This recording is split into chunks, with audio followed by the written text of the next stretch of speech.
नमस्कार किसान भाइयों। धान बिक गया, पैसा खाते में आ गया। अब मन में एक सवाल चल रहा है, इस पैसे का क्या करें?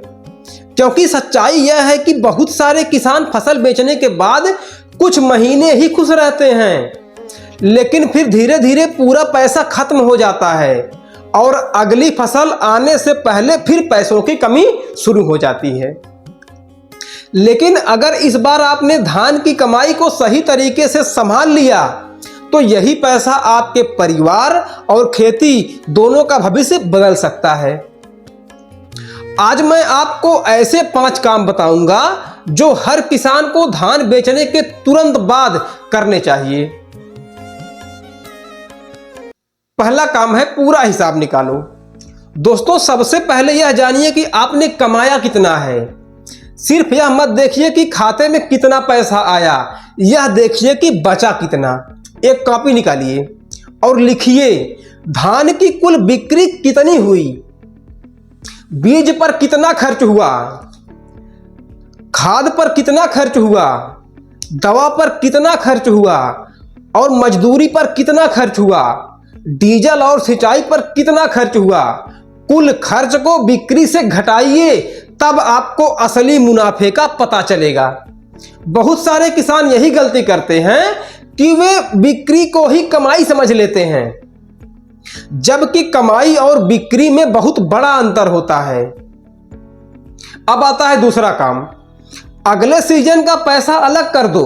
मान लीजिए आपके पास 1 लाख रुपए आए, तो सबसे पहले अगले सीजन के लिए जरूरी पैसा अलग रखिए, जैसे बीज का पैसा, खाद का पैसा, दवा का पैसा, मजदूरी का पैसा और सिंचाई का पैसा। क्यों?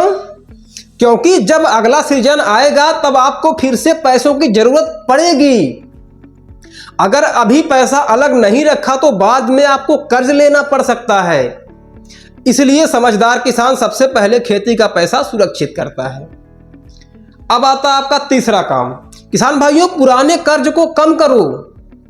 अगर आपके ऊपर कर्ज है तो धान की कमाई का एक हिस्सा कर्ज कम करने में लगाइए। याद रखिए, ब्याज कभी सोता नहीं है। आप सो सकते हैं, लेकिन ब्याज लगातार बढ़ता रहता है। अगर किसान की कमाई का बड़ा हिस्सा ब्याज में जा रहा है तो वह कभी मजबूत नहीं बन पाएगा। इसलिए कोशिश कीजिए कि हर सीजन में थोड़ा थोड़ा कर्ज कम करें। और चौथा काम है इमरजेंसी फंड बचाओ। एक सवाल पूछता हूं आपसे, अगर अचानक आपके घर में कोई बीमार हो जाए, अगर अचानक से खेती में नुकसान हो जाए या अगर कोई बड़ी जरूरत आ जाए तो पैसा कहां से आएगा? अक्सर जवाब होता है उधार। लेकिन समझदार किसान पहले से ही तैयारी करता है। धान की कमाई का कम से कम 10% अलग रखिए।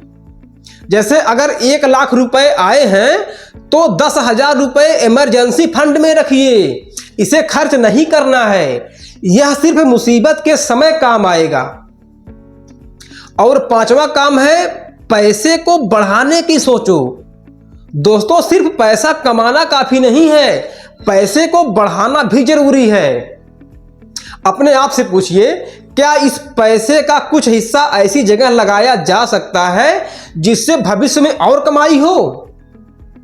जैसे कि बेहतर बीज, नई तकनीकी, ड्रिप सिंचाई, वैल्यू एडिशन, छोटा कृषि व्यवसाय या कोई अतिरिक्त आय का सोर्स भी आप जरूर बनाइए। याद रखिए, जो किसान सिर्फ कमाई करता है वह जीवन चलाता है, लेकिन जो किसान कमाई को बढ़ाना सीख जाता है वह संपत्ति बनाता है। सबसे बड़ी गलती, अब मैं आपको सबसे बड़ी गलती बताता हूं, तो बहुत सारे किसान धान बेचते ही बड़ी खरीदारी शुरू कर देते हैं, जैसे कि नया मोबाइल, नई बाइक, अनावश्यक खर्च, और कुछ महीनों बाद पैसा खत्म, फिर अगली फसल का इंतजार। इस चक्र को तोड़ना होगा किसान भाइयों। सब मिलाकर दोस्तों, धान बेचने के बाद किसान का असली इम्तिहान शुरू होता है। कमाई करना महत्वपूर्ण है, लेकिन कमाई को संभालना उससे भी ज्यादा महत्वपूर्ण है। अगर आप आज सिर्फ ये 5 काम शुरू कर दें, हिसाब रखें, अगले सीजन का पैसा अलग रखें, कर्ज कम करें, इमरजेंसी फंड बचाएं और पैसे को बढ़ाने की अगर सोचते हैं तो धीरे धीरे आपकी आर्थिक स्थिति मजबूत होने लगेगी। अगर आप चाहते हैं कि आपकी खेती सिर्फ फसल न उगाए बल्कि आपकी संपत्ति भी बढ़ाए, तो इन 5 बातों को अपनी आदत बना लीजिए। कमेंट में बताइए, धान बेचने के बाद आप सबसे पहले कौन सा काम करते हैं। और ऐसे ही किसान और पैसा सीरीज की वीडियो देखने के लिए चैनल को सब्सक्राइब जरूर करें। धन्यवाद।